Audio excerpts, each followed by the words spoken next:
Hola jóvenes, en este video vamos a ver los conceptos principales de la historieta, texto con el que estamos trabajando en nuestro proyecto. La historieta, así como la conocemos, tuvo su origen en las tiras cómicas. La primera de estas, que se publicó en un suplemento dominical del periódico The New York World, fue The Yellow Kid, el chico amarillo, cuyo autor fue Richard Felton Outcolt.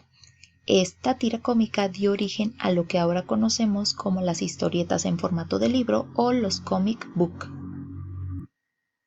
Las tiras cómicas suelen ser breves, con un mensaje conciso, directo. En cambio, el comic book o la historieta en formato de libro usa más viñetas o utiliza una historia mucho más amplia, la cual se va contando cuadro por cuadro con ayuda de los diálogos y de las imágenes. Dentro de la historieta vamos a encontrarnos con dos tipos de lenguajes. El primero es el visual y los elementos que lo componen son la viñeta, el encuadre, el formato o modo de presentación del encuadre y el color. La viñeta es cada cuadrito de una tira cómica o de una historieta. Puede ser realmente no solamente un cuadro, sino con formato redondo, formato hexagonal, varían, pero casi siempre se utilizan formas geométricas. El encuadre y el formato o modo de presentación es cómo vamos a irlo acomodando. Y el color se refiere pues básicamente a si la viñeta está en blanco y negro o si la viñeta tiene colores.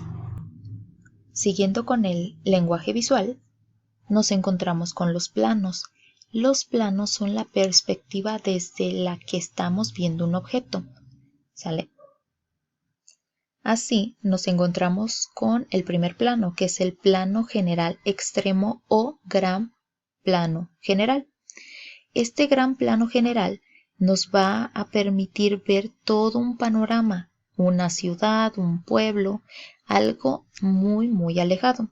Después tenemos el plano general en el que se muestra a la persona o al personaje o a un objeto acompañado de parte del escenario, ¿sale? Y aquí teniendo al plano entero, nos presenta únicamente al personaje, pero en su totalidad. Vean la diferencia entre plano general, que muestra al personaje y parte del escenario, y el plano entero, que muestra principalmente a la persona de cuerpo completo. Continuando con los planos, tenemos el primerísimo primer plano que nos va a enmarcar el rostro, ¿sale? El rostro del personaje. Después tenemos un primer plano que al personaje nos lo va a mostrar hasta los hombros aproximadamente. De ahí seguimos con el plano medio, que es hasta la cintura. Plano americano, no nos lo marca aquí, pero el plano americano llega hasta las rodillas, al personaje nos lo muestra hasta las rodillas. Después tenemos el plano de detalle, que nos va a mostrar un objeto, como si le hiciéramos zoom, un objeto resaltado. Ahora vamos con los ángulos de visión.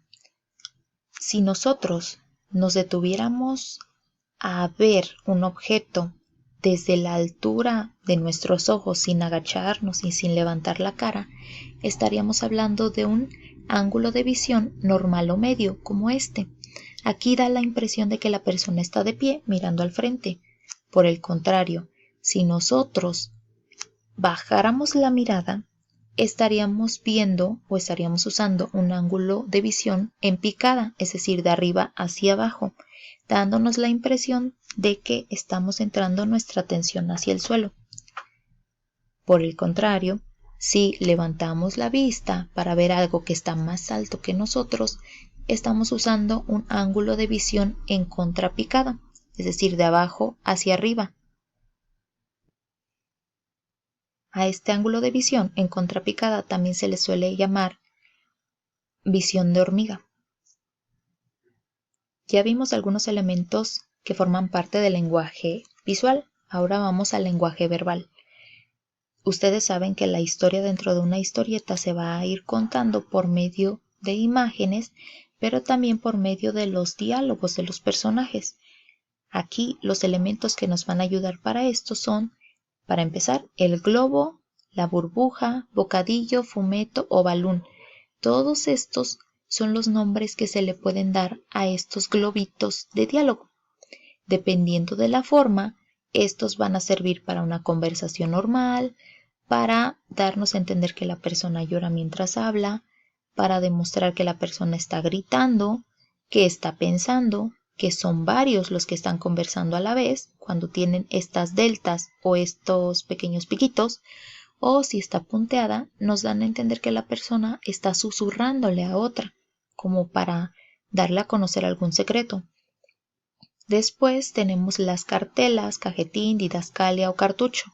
Son los mismos nombres para este elemento. Siempre que ustedes vean un cuadrito que no tiene delta o que no tiene piquito, significa que estamos ante una cartela o cajetín. Y estos elementos nos ayudan para que el narrador sea el que hable, el que nos ponga en contexto, el que nos diga qué es lo que está pasando en la historia sin que tenga que intervenir uno de los personajes para hablar. Después tenemos los sonidos inarticulados. Estos sonidos son los que hacemos cuando lanzamos una emisión de voz sin articular sílabas, es decir, sin poner más de 2 sílabas. Estos suelen ser casi siempre cuando hay gritos, cuando callamos a alguien. Son sonidos que nosotros hacemos, nosotros o los personajes que son humanos o que están humanizados. No hay que confundirlos con las onomatopeyas, porque estas son los sonidos de las cosas puestos en palabras. Recuerden, los sonidos inarticulados son los que personajes humanos u humanizados lanzan, ya sea por medio de gritos, por medio de cuando dicen bu, ¿sale? Y las onomatopeyas es cuando algo se cae, cuando algo golpea, cuando algo explota, ¿sale? Esa es la diferencia entre uno y otro. Aparte del lenguaje visual y del lenguaje verbal, tenemos otros elementos en la historieta que le agregan significado a la misma. Sin que nos lo digan, el hecho de que ya existan estos nos van a ayudar a que nosotros descifremos qué es lo que está pasando en la historia. El primer signo del que vamos a hablar es el signo cinético o los signos cinéticos, que son líneas o son dibujitos que nos marcan movimiento. Por ejemplo, en esta pequeña viñeta vemos que 2 personas están cayendo. ¿Y cómo lo sabemos? Porque estas líneas nos indican que van ¡pium! Hacia abajo. Estos signos cinéticos, signos que indican movimiento, nos ayudan a saber la dirección. Si tuviéramos a una persona corriendo y tuviéramos detrás de ella varios signos o varias líneas, nos daríamos cuenta de que está corriendo en tal o en cual dirección. Las metáforas visuales son dibujitos que recuerden que la metáfora traslada el significado de una cosa a otra. Las metáforas visuales entonces son dibujos que nos ayudan a darle un significado a una situación sin que nos la tengan que explicar. Por ejemplo, las más usuales son los corazones para ponérselos alrededor de un personaje que está enamorado, las estrellitas cuando indican que alguien se ha dado un golpe muy fuerte, los relámpagos para marcar cuando una persona está muy enojada. Esos dibujos son los que nos marcan un significado, sin que nos diga, aquí por ejemplo, estos niños se dieron un golpe, las estrellitas nos indican que se dieron un golpe. Y el montaje tiene que ver con cómo las vamos a acomodar. Estos niños, si se dan cuenta, están cayendo hacia acá. Entonces no vamos a poner una línea cinética que vaya de aquí para acá, ¿verdad?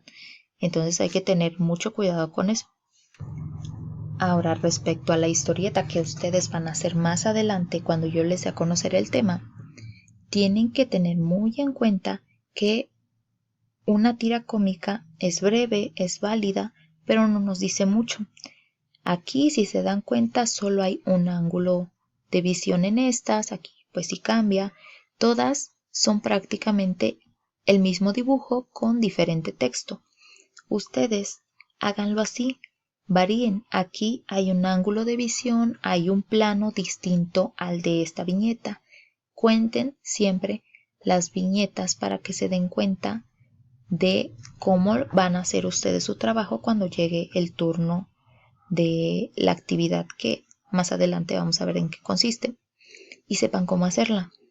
Recuerden, los elementos que ya vimos en este video son muy necesarios para que su trabajo sea de calidad y para que ustedes también se empiecen a ejercitar, porque los conceptos que vimos acá no solamente se ven en la historieta, también se ven en el cine, también se ven en la fotografía. Y si a ustedes les gusta, como a casi todos, tomar fotos y subirlas a Instagram o a Facebook, yo creo que les va a servir aprender un poquito más sobre eso para que no siempre estén subiendo las mismas fotos, con las mismas poses, con el mismo ángulo de visión. ¿De acuerdo? Todo esto se puede aplicar a su vida diaria, a sus pasatiempos. Todo es cuestión de que los practiquemos, de que los repasemos y de que nos pongamos un poquito en el lugar del personaje. No va a ser lo mismo que el personaje siempre se presente así, a que se presenten a veces unos, a veces otros, a veces desde un ángulo de visión medio, desde un ángulo de visión en picada, ¿de acuerdo?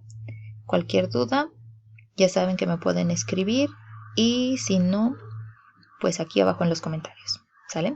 Nos vemos.